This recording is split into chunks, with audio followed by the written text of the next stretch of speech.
Assalamualaikum warahmatullahi wabarakatuh. Selamat pagi anak-anak. Bagaimana kabarnya hari ini? Baik semua ya? Alhamdulillah baik semua. Untuk ketua kelasnya silahkan dipimpin terlebih dahulu. Bismillah. Amin. Baik, akan Bapak absen terlebih dahulu ya. Muhammad Misbah, Muhammad Rifki, Afif Goinia, Latifatul Ismi. Baik, hadir semua ya hari ini. Alhamdulillah. Baik, sebelum masuk ke pelajaran, ada yang masih ingat minggu lalu kita membahas tentang apa? Ya, baik sekali. Minggu lalu kita membahas tentang ikhlas. Apa itu ikhlas, Mas Misbah? Betul sekali, ikhlas adalah suatu pekerjaan atau perbuatan yang diniatkan hanya kepada Allah Subhanahu wa Ta'ala dan tidak meminta balasan atau pujian dari orang lain. Nah, Bapak akan menampilkan gambar. Nah, gambar apa anak-anak? Ya, gambar orang sholat dan orang sedang berzikir. Nah, pagi ini kita akan membahas adab sholat dan berzikir. Nah, tujuan pembelajaran hari ini diharapkan kalian itu mampu memahami pengertian sholat dan berzikir dan memahami adab sholat dan berzikir, lalu kalian dapat menerapkannya dalam kehidupan sehari-hari. Baik, pada pagi ini kita akan membahas adab sholat dan adab berzikir. Nah, sebelumnya apa sih sholat itu? Ya, pinter sekali Mbak Latifah. Sholat menurut bahasa adalah berdoa. Sedangkan menurut istilah, sholat ialah suatu ibadah yang diawali dengan takbir dan diakhiri dengan salam. Dalam surat Al-Baqarah ayat 43 yang berbunyi A'udzubillahi minasyaitonirrajim Bismillahirrahmanirrahim. Aqimus shalah wa atuz zakah warka'u ma'ar raki'in. Artinya, dirikanlah sholat dan tunaikanlah zakat dan rukuklah beserta orang-orang yang rukuk. Nah, di dalam surat ini kita diwajibkan untuk melaksanakan sholat. Sholat adalah ibadah yang sangat penting. Oleh karenanya, kita itu harus melaksanakan ibadah tersebut walaupun dalam keadaan sakit.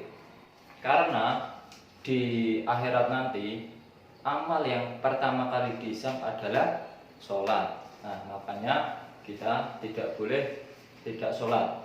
Dalam suatu riwayat diceritakan bahwa Nabi sedang duduk di masjid, lalu datanglah seorang sahabat dan sahabat tersebut sholat tahiyatul masjid di dalam masjid. Nah, ketika sahabat itu selesai sholat, Nabi pun berkata, ulangi sholatmu, sesungguhnya kamu belum melaksanakan sholat. Nah, lalu sahabat tersebut mengulangi sholatnya. Dan ketika sudah selesai, diperingatkan oleh Rasulullah lagi sampai 3 kali. Nah, kenapa Rasulullah sampai memperingatkan orang tersebut? Di riwayat ini dijelaskan bahwa orang tersebut melaksanakan sholat dengan sangat cepat sehingga belum dianggap sah oleh Rasulullah Shallallahu Alaihi Wasallam.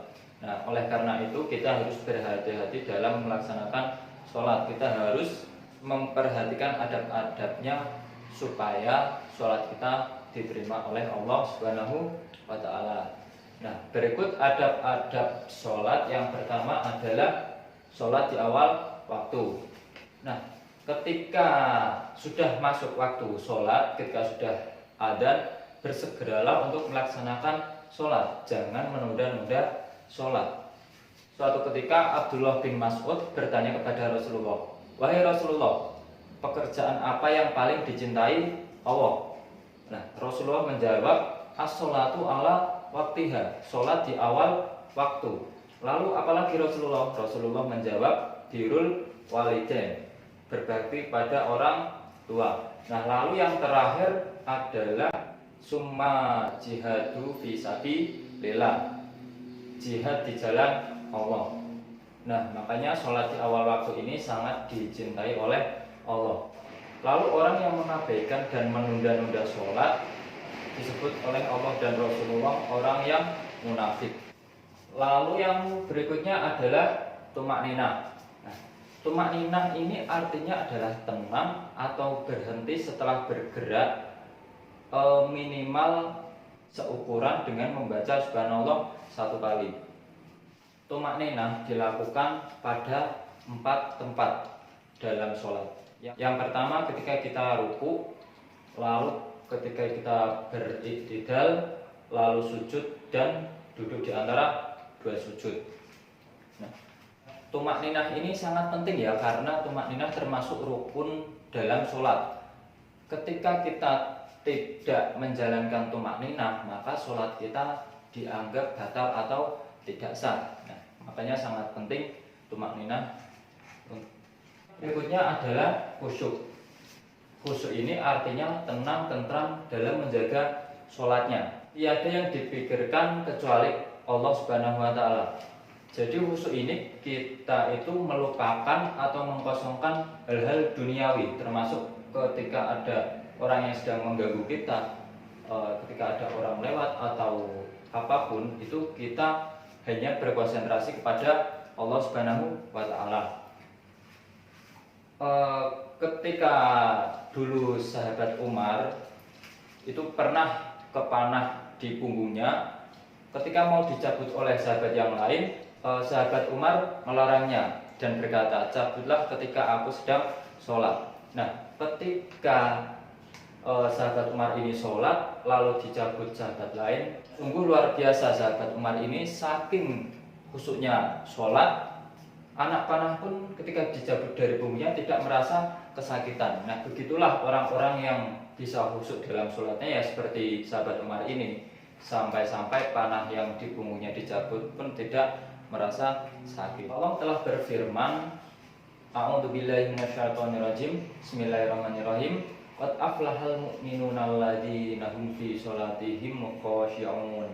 Artinya, sesungguhnya beruntunglah orang-orang yang beriman, yaitu orang-orang yang khusyuk dalam sholatnya. Quran Surat Al-Mu'minun ayat 1-2.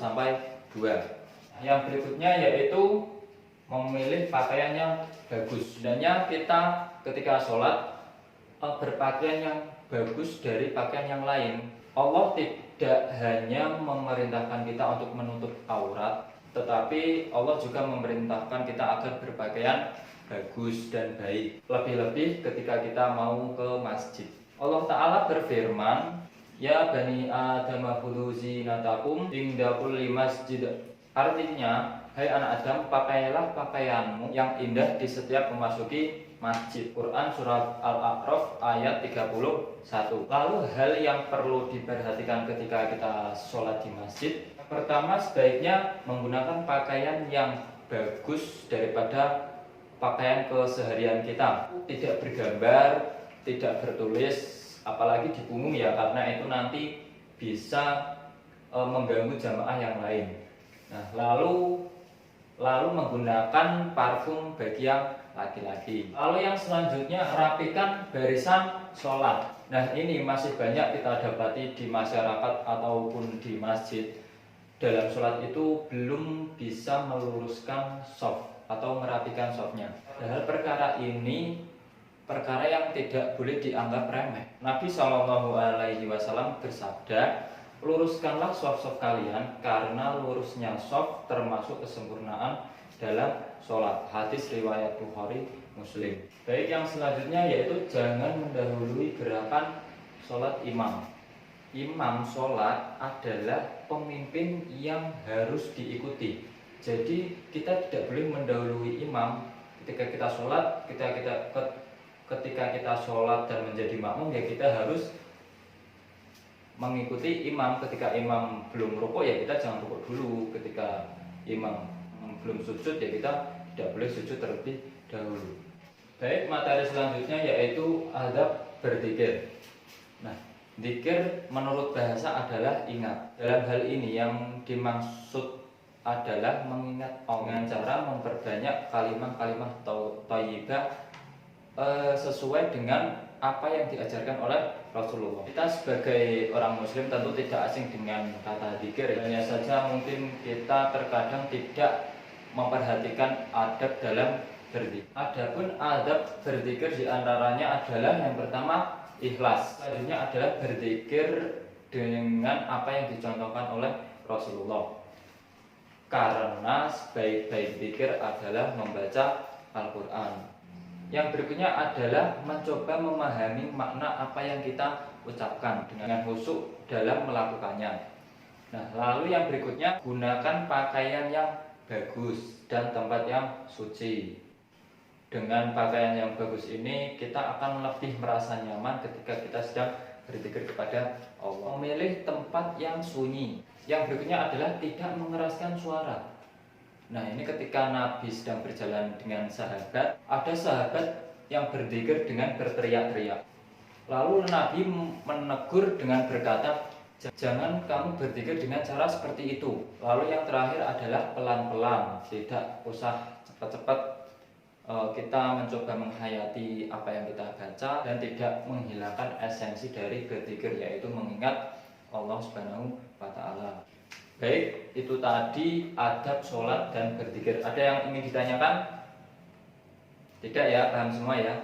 Baik, kesimpulan pada pagi ini, dimanapun kalian berada, kapanpun dan dalam kondisi apapun, harus tetap ingat kepada Allah Subhanahu wa Ta'ala dengan cara sholat dan berzikir. Dan jangan sampai kalian meninggalkan sholat. Allah bersabda yang berbunyi, as-sholatu imaduddin, man aqomaha faqad aqomatin, wa man tarokaha faqad hadamatin. Yang artinya, as-sholatu imaduddin, sholat adalah tiang agama. Man aqomaha faqad hadamatin, barang siapa yang menegakkan sholat maka ia menegakkan agamanya, dan barang siapa meninggalkan sholat maka ia telah merobohkan agamanya. Nah, baik, sekian dari Bapak. Apabila banyak kesalahan dan kekurangan, Bapak mohon maaf. Akhir kalam, wassalamualaikum warahmatullahi wabarakatuh.